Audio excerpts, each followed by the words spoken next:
जय जगन्नाथ। आजिर कहानी सालबेगों कहानी एक जवन भक्तर कहानी पुणी कालिया को नहीं तार कहानी। सतरे सतरे महाप्रभु श्री जगन्नाथ होउछंती अनन्य एवं तांकर भक्त मध्य अनन्य। कहानीर भितर को प्रवेश करने को हेले आमको प्रथमे मोगल मानकर भारत आक्रमण करने कथा जाना हेब, जो माने कि अफगानर बासिंदा और सेमानकर भारत आक्रमण योजन सुबेदार भाव में कलिंगर तीनोटी जगार दायित्व नियंती लालबाग, ताहा है नीलगिरी, खोर्धा एवं ऐतिहासिक सहर कटक।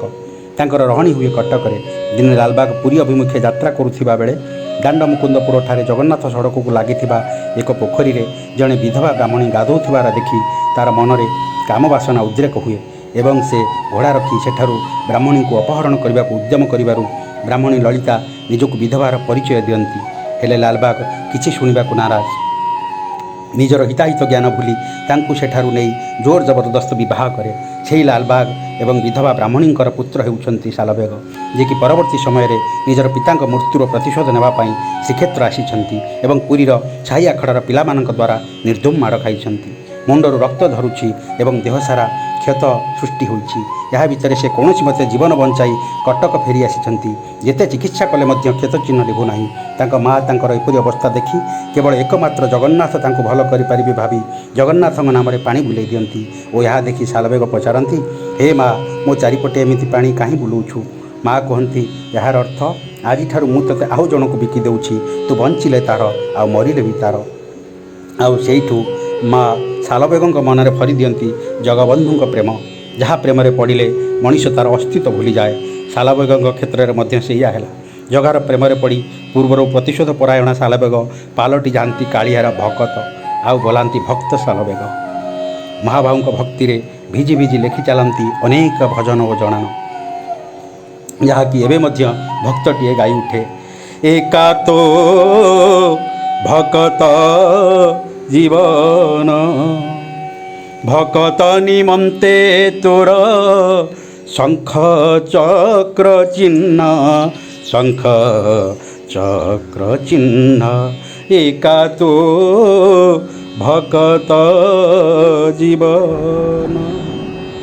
यह मध्य कालियार कृपारू सालबेगों देह भल हो जाए एवं तांको मन मध्य स्वच्छ आईना भली परिष्कार। किंतु कौन करिवे, से तो जाति जवन तांको श्रीमंदिर जावाकू दिया जाऊ नाही, किंतु से प्रतिवर्ष रथयात्रा रे कालिया साहंतर बामन वेश देखा धाई आसती श्रीक्षेत्र।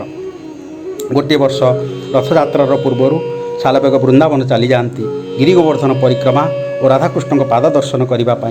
एपटे आषाढ़ शुक्ल द्वितीया पाखे आसला।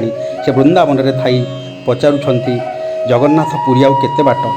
जड़े कहते 750 कोश बाट। एवं सेठू से जगन्नाथ उद्देश्य गाई उठती, जगबंधु हे गोसाई, जगबंधु हे गोसाई, तुम्भ श्री चरण बिनु अनगति नाही, तुम्भ श्री चरण बिनु अनगति नाही, जगबंधु हे गोसाई। 750 कोश चाली न पारई, मोह जीवा जाए नंदी घोषे थी बरही, जगबंधु हे गोसाई, जगबंधु हे गोसाई। यहीपरि से जगन्नाथ प्रेम निजकू पूर्ण रूपे समर्पण कर दियंती। हठात कालियार रथ अटकी जाइछि भक्तर कोहभरा डाकरे एवं परे नीलगिरी राजा सालबेगों को साहाय्य करी आनी पुरी रे पहुँचाती। आउ तापर जाई नंदीघोष गड़े। सालबेगों मृत्यु पर मंदिर आड़ू गुंडीचा मंदिर आड़ को रथ गड़िबा बेले बड़दाण्डर दक्षिण पार्श्वर पड़े सालबेगों समाधिपीठ, जोटी जगन्नाथ तांको पई निज नंदीघोष को अटकाई देइथिले। एवं मध्य तांको समाधि मंदिर पाखरे कालियार रथ प्रत्येक वर्ष अटकी जाए केवल निज भक्त को बड़ देखा पाई।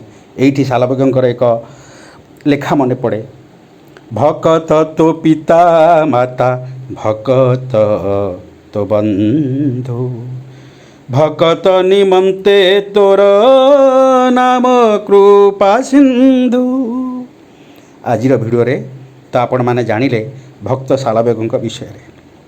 ଯଦି ଏଥିରେ କୌଣସି ଭୁଲ ରହିଯାଇଥାଏ ଆପଣଙ୍କ ବଡ଼ପଣରେ ଏ ଅଧମକୁ କ୍ଷମା କରିଦେବେ ଓ ଚ୍ୟାନେଲଟିକୁ ଲାଇକ୍, ସେୟାର ଏବଂ ସବସ୍କ୍ରାଇବ୍ କରିବେ ଓ କମେଣ୍ଟ ବକ୍ସରେ କମେଣ୍ଟ ଦେବାକୁ ଭୁଲିବେନି। ଜୟ ଭକ୍ତ ବତ୍ସଳ ଶ୍ରୀ ଜଗନ୍ନାଥ।